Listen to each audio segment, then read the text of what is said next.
Boa noite, meus irmãos, graça e paz. Bom, nós vamos dar continuidade e assim encerrar o estudo que nós começamos no vídeo passado. Nós estamos falando sobre a família de Jacó. Nós lemos o capítulo 37, versículo 2, em que fala esta é a história de Jacó. Bom, o tema de hoje, então, o tema do estudo que nós vamos continuar é o Deus que restaura famílias. Em primeiro lugar, nós vimos que a família de Jacó era uma família problemática. Em segundo lugar, nós vimos que Deus resolve tratar cada membro da família por meio do sofrimento, à medida do tempo.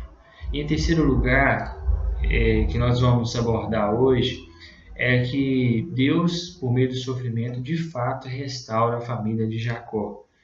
Bom, depois de José passar por toda essa situação que nós vimos no estudo passado, Faraó tem um sonho, e o copeiro de Faraó, depois de se esquecer da promessa que fez a José, finalmente se lembra dele e fala dele para o rei do Egito. Faraó, rei do Egito, manda chamar a José. Faraó conta o sonho, José interpreta e diz que o Egito teria 7 anos de fartura e 7 anos de fome. Mas a fome seria tão grande que o povo do Egito se esqueceria dos tempos de fartura. José aconselha a Faraó a colocar um administrador ajuizado e sábio no Egito e que juntasse 20% de cereais vindo da colheita do período de fartura em celeiros.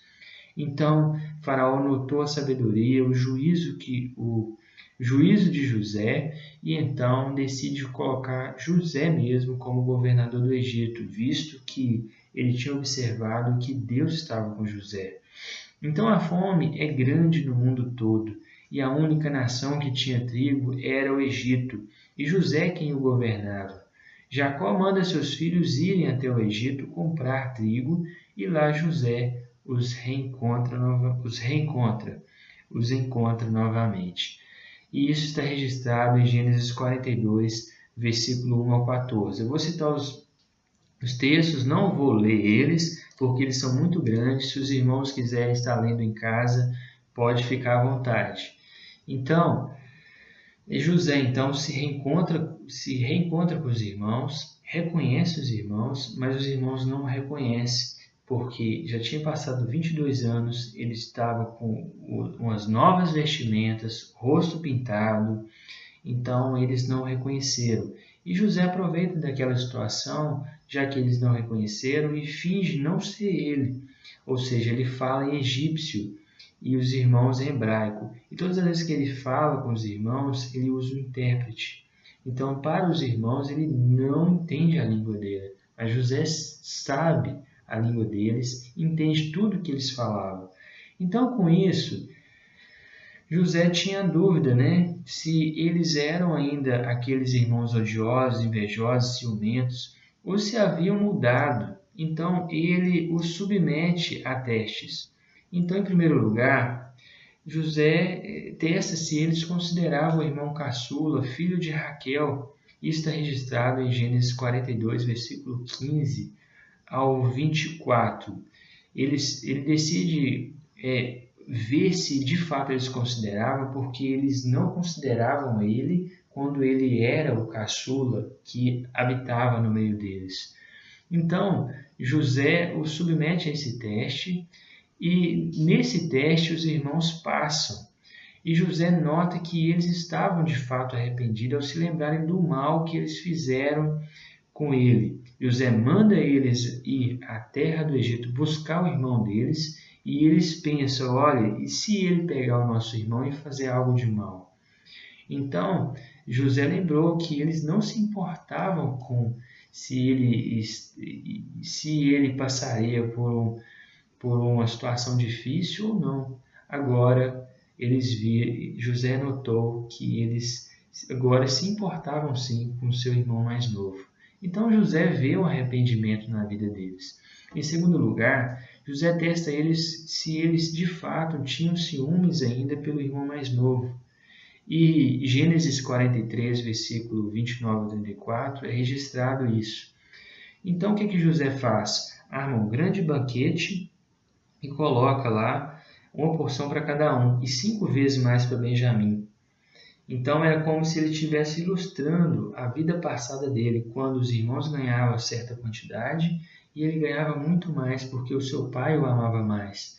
E ele queria ver se eles eram ainda as mesmas pessoas invejosas, ciumentas e se manifestassem ódio. Mas eles não manifestaram nada disso. Pelo contrário, eles se alegraram com ele. Então, naquele momento ali, José percebe que os irmãos tinham mudado. Mas isso não bastou. Ele queria continuar testando para ver se de fato isso era realidade. Então José testa eles se eles sentiam amor pelo irmão mais novo. Em Gênesis 44, do 1 ao 13.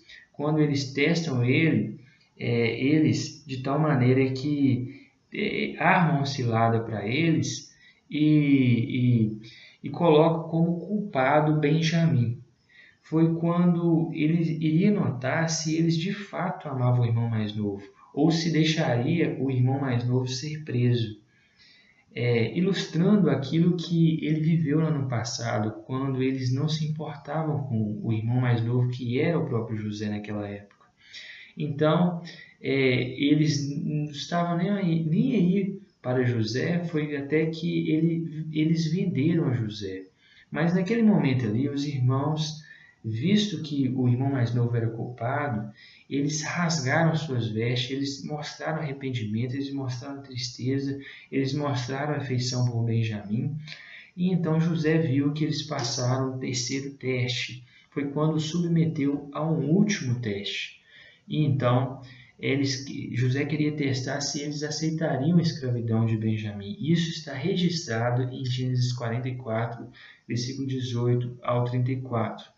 Foi quando José queria que Benjamim fosse preso e se tornasse escravo deles.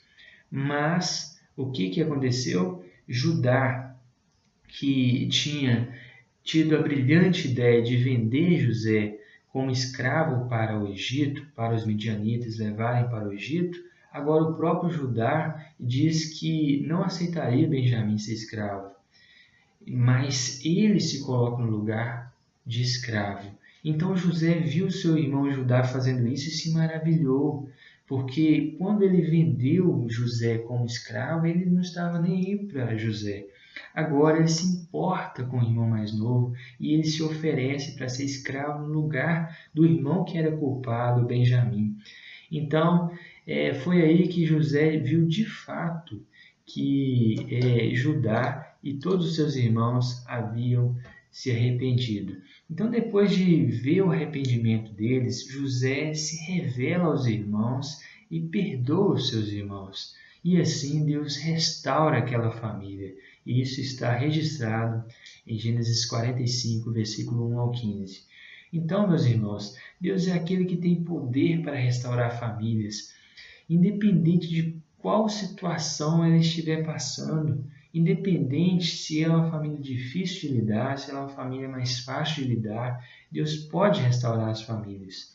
Ele é aquele que capacita o ser humano para que haja arrependimento, para que haja perdão, para que haja amor, para que haja união entre os seus familiares. Então, concluindo, a família de Jacó era totalmente desestruturada. Deus os leva ao deserto, usa o tempo e com sofrimentos lapida, depois de lançar um desafio a eles e assim os restaura. O Senhor pode transformar sua família e deixá-la como você nunca viu antes, meus irmãos. Foi isso que ele fez na família de Jacó. É isso que ele pode fazer na sua família. Então não deixe de orar nem um só dia pela sua família. Deus pode parecer demorado em responder suas orações, mas Ele tem o tempo certo para realizar a vontade dEle. Então que Deus venha abençoar cada um e aplicar essa palavra nos seus corações. Amém.